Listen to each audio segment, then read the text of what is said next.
The Russian Harvest Ministry with her husband 30 years ago. One Fargo woman says she's devastated to hear about what's going on overseas from those she holds close. Valley News Team's Alex Larson sat down with her to learn more about how those she know who are dealing with the impacts of the Russia-Ukraine war. It's changed quite a bit, and it's very, the people are very loving and very helpful, and we have the freedom to go out and evangelize and share about Jesus Christ. Mel's ministry with her late husband started in Russia, but it's now primarily in Ukraine. She says members of her ministry are like family to her. Right now, we have two families living together and with 5 kids, 4 adults, and it's very difficult because, the kids they're hungry all the time, and there's just not enough. Mel says those she's spoken to tell her there is very little food and fuel left in the country. It's very difficult to see the pain that they're walking through, and they're not walking in fear, but they're scared because it's a nightmare.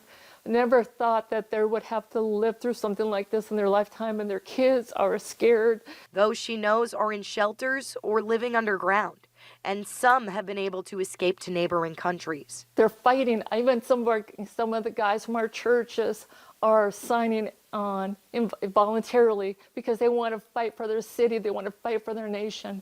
And it's exciting to see the people rallying together. But watching videos sent to her of trees ripped apart by bullets, sounds of close gunfire, and the dark and cold cellars her friends are living in isn't easy. These little major cities are being held, but it's tough. They need help, they need the ammo. It's just like Israel.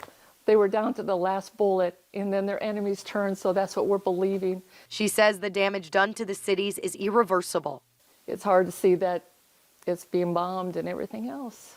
And the architecture and the history of this nation is being wiped away, and I don't like that. Out of all the bad, Mel says sometimes her friends are able to share some good news about the situation. The Russians came in, but the Ukrainian army was able to beat them and kick them out, as she said, and they destroyed 2 tanks. And I just saw pictures that they're going through the streets again, the Ukrainian army, so that's exciting to hear. In Fargo, Alex Larson, Valley News Live.